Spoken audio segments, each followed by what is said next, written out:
En 6 días se cumplirán 50 años del último golpe de Estado en Uruguay. En ese momento, nuestro próximo entrevistado había dejado de ser ministro del gobierno, ya cooptado por los militares, y 13 años después se convertiría en presidente de la República.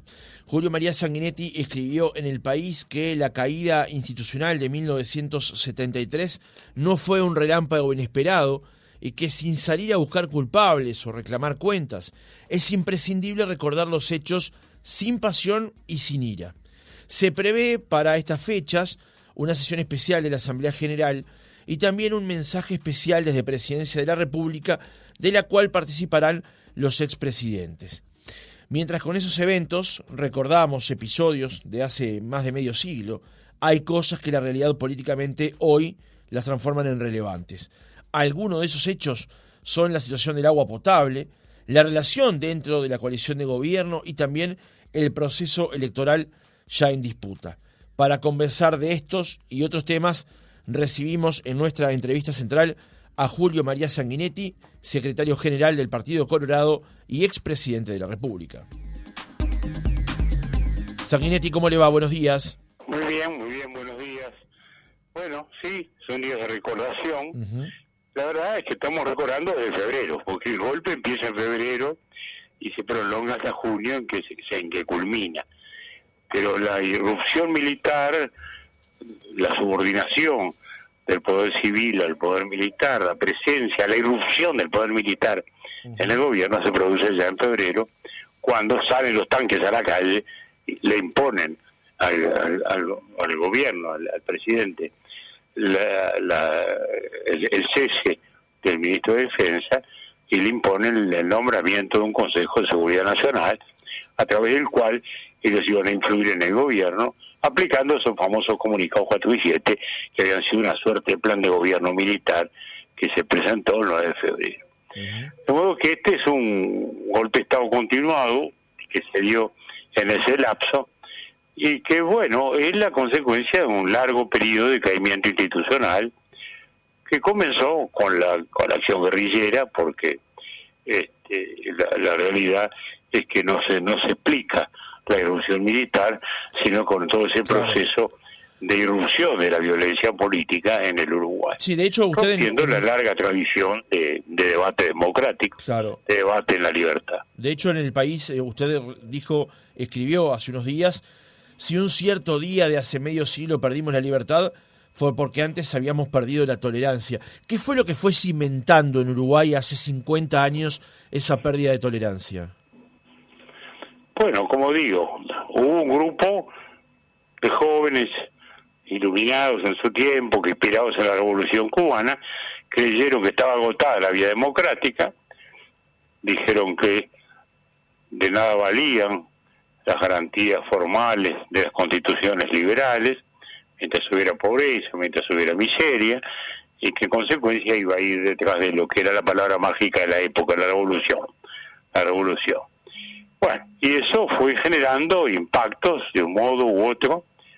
La propia elección del 67, cuando se elige el general Gentillo, en esa misma noche, se asalta una armería, la armería del Cazador, entrando a ella a través del local policial. Y a la semana se produce el asalto a Funza, una empresa de neumáticos donde muere una persona. Es decir, toda esa situación fue generando un progresivo avance de la fuerza militar en contra de los partidos políticos, porque había una prédica constante en contra de los partidos tradicionales, lo que se consideraba un privilegio de los políticos, abuso de los políticos, corrupción de los políticos, demagogia de los políticos, de un modo machacón, con medias verdades, falsedades, y eso fue generando, digamos, un clima progresivo de tensión que se fue dando de un modo progresivo, como digo, a través de diversos momentos. Pensemos en esto. Instalado ya en el 72 el gobierno de Bordaberry, la situación se puso compleja. Y en octubre del 72 los ministros de la 15, que éramos Pinto Rizzo, Forteza y yo, nos tuvimos que ir, pues llevaron preso a Jorge Valle. ¿Por qué lo llevaron preso a Jorge Valle? Bueno, porque había denunciado que habían sacado del juzgado a un actuario, lo habían sacado de su casa en madrugada para ir a buscar un expediente llamado de la infidencia para difamarlo a él, expediente cerrado y terminado y aclarado todo, para intentar difamar. Y él denuncia el hecho y dice además, han estado acá trabajando juntos en complicidad, tupamaros, con oficiales que eran del batallón Florida en ese momento, lo cual era verdad. Y ahí entonces le aplican el ataque a la fuerza moral del ejército, lo llevan preso, tuvo un mes preso. Pero digo, venían dándose episodios de esa magnitud, ¿no? Uh-huh. O sea, el líder de un partido, de una fracción muy importante de un partido, ¿no? Uh-huh. O sea que fue progresivo hasta que llega febrero, en que se produce esa situación. En febrero fue también donde se cae en otra falacia, porque los partidos de izquierda dijeron, no, el tema no es entre el poder civil y el poder militar, el tema es entre el pueblo y la oligarquía, y en el pueblo caben los civiles y los militares, soñando con lo que se llamaba entonces un gobierno peruanista, que era el del general Velasco Alvarado en Perú, que era una especie de gobierno populista con algunas cosas de izquierda, como una reforma agraria, que fue un fracaso, pero que en aquel momento lucía como un gobierno militar con presencia civil de fuerzas de izquierda. Bueno, eso fue un gran extravío que ocurrió. Que lo que importa es más que reprochar, decir que todas esas teorías extravagantes son las que llevan a los desastres. Y acá ni siquiera se escuchó en el año 61 al Che Guevara, que estuvo en el Paraninfo. Sí. Y dijo, señores, esto es una democracia. Yo conozco toda la América Latina, no hay ninguna democracia más democrática, más avanzada que esta. Cuídenla. Y dijo, la violencia solo funciona contra las tiranías, solo es legítima contra las tiranías. Acá hay una democracia a cuidar. Se sabe cuando se tira el primer tiro, no cuando se tira el último. Eso lo dijo Che Guevara acá. Desgraciadamente no se escuchó y así fue. Ahora, digamos claro, cuando se da el golpe la guerrilla estaba desarmada, totalmente desmantelada. Quiere decir que el golpe no tuvo la menor justificación. El pretexto de que era lucha contra la guerrilla estaba superado, pues la guerrilla estaba totalmente liquidada. Quiere decir que así como en el Uruguay democrático no tuvo sentido una acción guerrillera, no tuvo el menor asidero también un golpe de Estado cuando la guerrilla estaba liquidada. Doctor, una última pregunta para cerrar los episodios del 73, y se lo pregunto desde mi edad. Yo nací en el 82, tengo 41 años, y siempre me llamó la atención la respuesta o la falta de respuesta que hubo a los episodios de febrero, a ese febrero amargo que como narra Vasconcellos. ¿Por qué entiende usted que se dio esa respuesta popular, bueno, o no se dio esa respuesta popular, mejor dicho, a los episodios del mes de febrero?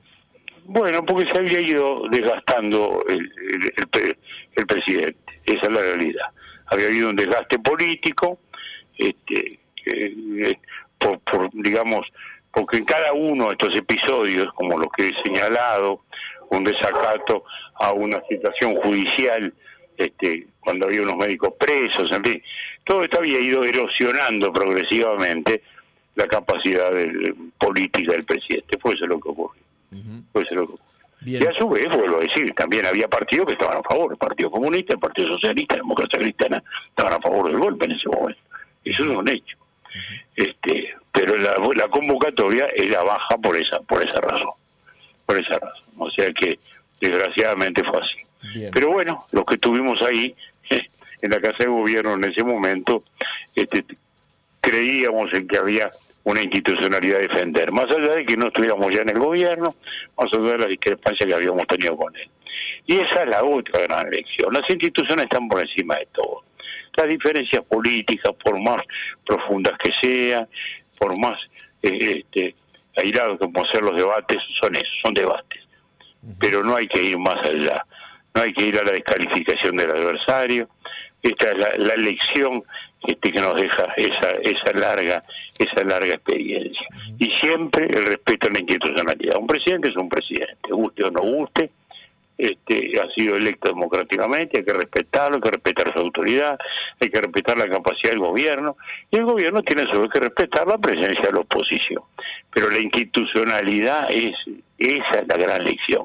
No hay atajos, no hay desvíos para conseguir otros objetivos sociales y económicos que no sea a través de la institucionalidad. Doctor... Así que bueno, eso es el gran legado que nos deja, y creo que hoy, en estos días, es lo que tenemos que reflexionar.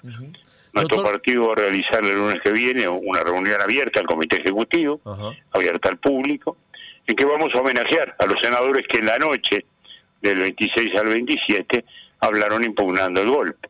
El vicepresidente Sarteri y los senadores, Hierro Bardella, Vasconcellos, Grauer, Constanzo, Pasaguirre, que fue el que presidió la sesión. En fin, así que todos creo que tenemos que tener esa actitud de serenidad, pero también de claridad en cuanto a recordar los hechos que ocurrieron y el legado que nos deja. El presidente de la República, Luis Lacalle Pou, ha convocado a los expresidentes, a usted, a Lacalle Herrera y a Mujica, para dar un mensaje también justamente en esta instancia, en este momento. ¿Cómo evalúa el peso que puede tener ese mensaje, Sanguinetti?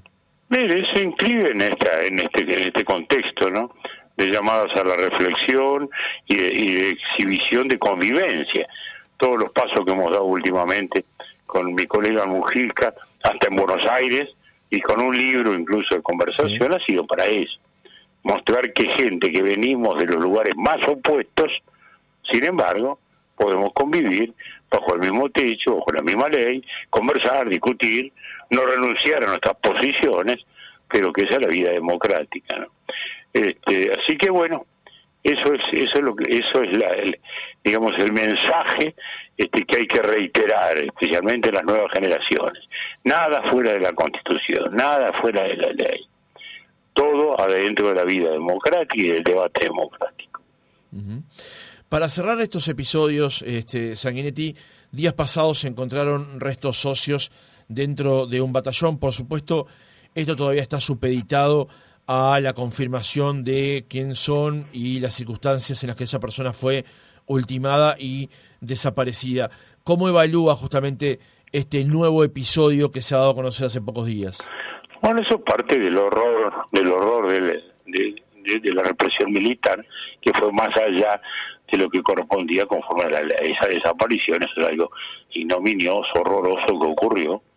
Y bueno, en cualquier caso, son factores que alientan, pese a que son pocos los casos de restos que se han encontrado. Creo que esas apariciones por lo menos contribuyen a darle paz espiritual a los familiares de esos desaparecidos. Y con respecto a aquellas personas que todavía tienen información para poder acceder eventualmente a nuevos enterramientos y eligen no dar esa información. Ha sido muy difícil. Todos los gobiernos hemos hecho lo que pudimos, pero ha sido muy difícil encontrar. Para todos ha sido muy difícil encontrar información. Al principio era un bloque total de silencio. Había que y luego, con el correr de los tiempos, fue apareciendo alguna cosa progresivamente, por suerte, ¿no? Por suerte. Pero bueno, esos son los legados penosos, terribles del desborde de la violencia. Sanguinetti, le cambio de tema para venir más a cuestiones de coyuntura. Actualmente estamos atravesando una crisis muy severa con respecto al abastecimiento de agua potable en la zona sur del país, en el área metropolitana en particular. ¿Cómo evalúa esta situación y en particular el posicionamiento que ha asumido el gobierno con respecto a las medidas que ha tomado y también desde la oposición, desde el Frente Amplio, los cuestionamientos a la gestión de la empresa y del gobierno todo en esta materia? Bueno, mire, todo esto es la consecuencia de la falta de inversión en infraestructura. La última gran inversión fue Paso Severino. Lo inauguré yo en el año 88. Así que algo puedo decir. Y los cuestionamientos del Frente Amplio no tienen, yo diría, éticamente no debieran hacerse. Porque el Frente Amplio lo dijo Mujica, lo dijo Astori, claramente, hace 10 años tuvieron por delante el tema, se habló, se discutió, Fernández Huidobro lo planteó de modo claro y terminante, y no se hizo lo que debiera hacerse, que es esta planta que ahora está funcionando, que está marchando el procedimiento sobre el Río de la Plata, para no depender solo de la fuente del río Santa Lucía. Ese es el tema de fondo. Lo demás son paliativos y medidas que se toman para ir pasando la realidad, frente a una sequía que ha sido monumental, ¿no? Que ha sido la más grande que se recuerda. Pero el tema de fondo es ese, que en el momento que debieron hacerse esas cosas no se hizo. El propio Astori, ministro entonces, y lo dijo, y lo recuerdo hace poco, se prefirió ante la arena hacer una obra de infraestructura. Fundamental. Y bueno, luego vino la emergencia y eso es lo que estamos pagando hoy. Ahora, si la última obra relevante se hizo en el 88, que usted nos acaba de contar, hay más responsabilidades también, ¿no? Porque desde los 90 hasta el 2023 no se hicieron obras relevantes, más allá de esto que se va a anunciar dentro de próximos días, que es la obra de la Sati. Bueno, mire, yo, como le digo, más allá de responsabilidades personales, a mí lo que me entristece es que se esté cuestionando cuando se tiene responsabilidades. Lo dijo Mujica el otro día, dijo, yo asumo la mía, lo demás que asumo la de ellos, ¿no? Entonces, hoy lo que tenemos que tener todo es comprensión y tratar de ir